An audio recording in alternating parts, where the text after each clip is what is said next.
A z nama w studiu je nasz gość Bogusława Engelbrecht, wójt gminy Lenio. Witamy bardzo serdecznie. Witam słuchaczy i witam pana redaktora. Godu dzisiaj o tym, co dzieje się w gminie Lenio. Dzieje się dość wiele i to też na dość wielki kwotę. Zaczniemy od drogowych inwestycji, jakie się szykują. Choćby te, jakby, które są tykają sami gminy Lenio, to tu widzę wnet 4 miliony złotych na to bunze.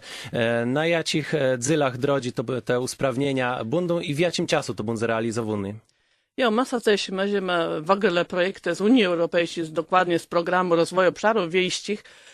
I tam podpisują umowę z marszałkiem i ma wystąpić 4 wnioski, mają wszyscy 4 są zaakceptowane pozytywnie i tam może nawet termin zmienimy, ale na razie my chcemy w przyszłym roku robić 2 drogi, ulica Kasiepska w Leni, to jest takie osiedlowa i na Łuci 2 drogi właśnie powiatowe, jedna na Lobork, jedna na Srokłejce. Tam chcemy ta droga zrobić za 1 200 000, tam chcemy też chodniki zrobić, odwodnienie tej drogi i tam samo dofinansowanie około 800 000.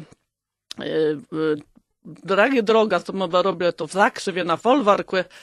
Tam tyśmy chcemy dalej podsygnąć ta droga, żeby te płyści, jakie no tak no giedą, żeby te płyści tyś były, miały dostęp do drogi publicznej i żeby właśnie one mogły porosnąć się, tym bardziej, że tych autów jest bardzo wiele i ta w Zakrzywie by była robione około 300 000, a dofinansowanie 172 000. A na 18 rok tam taci zaplanowali drogi w stronę już Pobłocygłe i Dargolewa, bo z Dargolewek my chcemy całe droga zrobić do drogi powiatowej i to jest takie, można rzec, największa droga, bo cała inwestycja to jest 1 600 000, to dofinansowanie ponad 1 000 000. A drogi Łebek na Pobłocy Dąbrówka i tam ta około 1 000 000, bo 844 000, dofinansowanie około 600. Także razem ma dofinansowania na te drogi gminne prawie 500 000 dostała, a tak jak już pan redaktor Giedruś, 4 miliony całą wartość inwestycji tych z unijnych pieniędzy.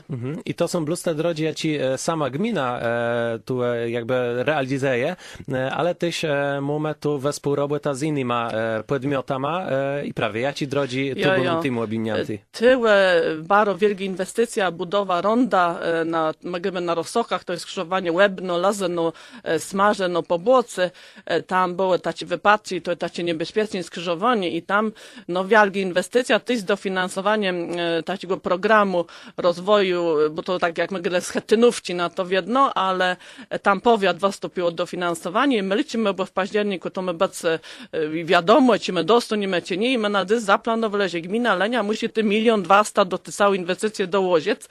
To jest bardzo wielka inwestycja, ale patrząc na to, że tam dzieci stracą 2 osoby, to myślę, że tyle nawet radny, no trochę to jest wiele, ale myślę, że tyle dla dzieci nie ma żadnej ceny i tam trzeba to bezpieczeństwo poprawić.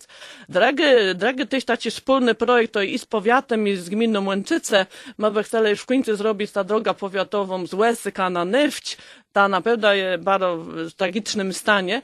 Tam też powiat podpisał dofinansowanie, tak jak my na gminne, tak też z Programu Rozwoju Obszarów Wiejskich i ty gmina też jest partnerem, bo my tam mamy ponad kilometr po swojej stronie i my będziemy też ponad 250 000, prawie 290, czyli można, że 300 000 musieli dać do tego projektu i to by było też robione w przyszłym roku. I to rondo, i ta droga powiatowa na Łesyk, z Łesyka na Nawcz. To też źle idzie o drodze, ale też szykuje projekt i też już wiemy, że dofinansowanie na to jest na wyrównywanie szansów edukacyjnych uczniów. Na czym to będzie polegać i jakie elementy edukacji to będą udoskonalone? Ja, gmina Lenia wiedno występuje o tak zwane te środki miękkie, bo to było z Europejskiego Funduszu Społecznego, żeby wyrównywać szanse. Można rzec nawstał, można rzec, że poziom też jest dobry, ale my przede wszystkim widzimy na to, że jak te dzieci idą dalej, żeby mogły naprawdę być dobrze wyedukowane i myślę w języku, w język angielski i